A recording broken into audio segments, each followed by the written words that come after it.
So the Royal Rumble's coming up, and obviously you were part of that epic moment in 2020 where you low blow Brock Lesnar and he gets eliminated by Yeah. Drew. I mean, take us back to that day, like how you find out that's what's going to happen, the reaction of the crowd when that moment happens. Like, how was that for you? That whole experience?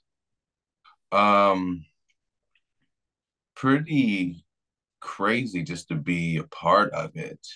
Um, because again, you hope and you pray and you think and you calculate that, oh, this is gonna be a good idea. People are gonna like it, but you know what I mean? You don't know. But and especially you don't know like if they're gonna erupt out their seats. You know what I mean? And so I remember the whole day was kind of just, the Royal Rumbles are just a crazy day. There's so many people, there's so much happening. It's pretty crazy day. And so I think we did like a setup because he had kicked me previously, I think. Yeah. So we did a setup and um leading up to the day, it was crazy because Shane McMahon is, letting everybody know, and then he gets to the part and he says it, and I'm just like, all right, I'll take it because like obviously I'm not the one eliminating him, but like I still had a hand in causing that act. So it's just like it's cool to be a part of something like that. It's cool to like just be out there and in the ring for it. But like to just be a part of the catalyst that has the change to get it. So it was just cool. And so I do remember like even when my number gets caught and I'm running out there and Brock's like the only guy in the ring and a springboard and he catches me and throws me and it's pretty crazy. But then finally, obviously, Drew comes out, and then I'm sitting in the corner, and then Brock's like backing up, and I'm like, yeah, am I about to do this? Am I about to do this? I'm like, oh, and it's like, what am I to do? And then screw it, you just like go and you do it, boom, and then like it gets a reaction, and then Drew hits him, boom, and then he goes flying over, and it's just like, I don't know, it's just like not deaf, like almost deafening, really. It was a crazy, it was so crazy. It was nuts. And you can go back and watch it and you can just see like the people erupt. It was nuts. And again, like I had no I had no idea that it was gonna be like that. But then obviously I come in, Drew catches me and pitches me out like nothing. And then they're still going crazy over what just happened. It was wild, man. It was pretty crazy. And then you got to have the match with Brock the following month at Super Showdown. And I know you've kind of, even though it maybe didn't go the way you would have exactly planned it if it was up to you, you've kind of said that that was a dream scenario for you. What was it like working with Brock? Because we never really hear any stories about, what he's like. Like, what was the experience like working with him for that kind of month?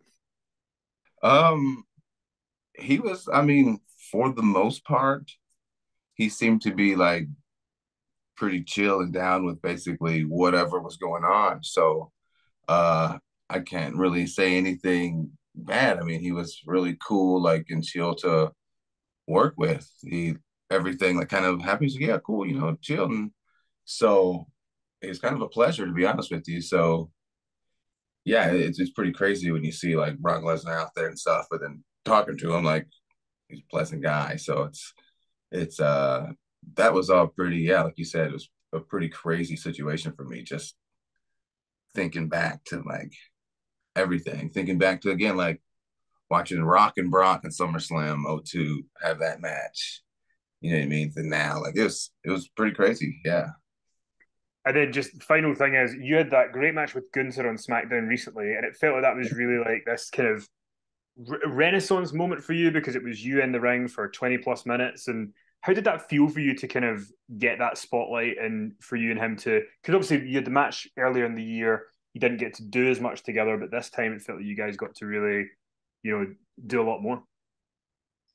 Yeah, absolutely. It's nice. I always like to be in the ring, obviously. I want to be in the ring. I think it's the best place in the world. Um, so being able to, again, like you said, be out there for 20 minutes, was nice. And just to be able to, again, because whether it's 5 minutes or 20 minutes, whatever, like I'm going to go out there and I'm going to give some people a show that, they're going to remember, they're going to remember, oh man, remember this? Like the whole show, you're going to at least remember something I did, whether it's 5 minutes or whatever. So it's nice to be able to go out there and get some time to build up to the climax, to build up to the big moments, and to like really let stuff settle and really like take my time. And so that's always really nice to be able to, again, give more of myself, to the audience, and to give more of what I've got to show to the people who want to see, you know what I mean? So that's always nice, and that's always going to be appreciated. And I'm always going to try to, give y'all a show every time that I get an opportunity. So hopefully you get this opportunity with, me and Gunther having that much time, and I want to knock it out the park. Same thing with me and Santos the week before, or 2 weeks before that, I think it was. But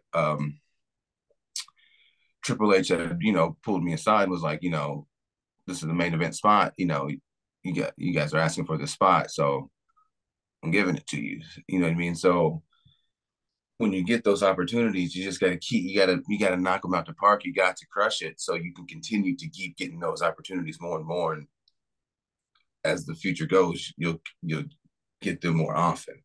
That's my thought process. So it's like, it's good now, but this is just the beginning. It's only going to get better, man. It's only going to get better.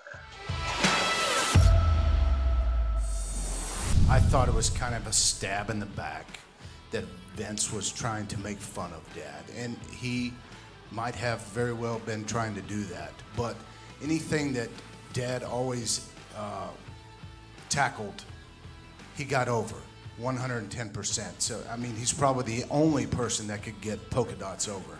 And it backfired.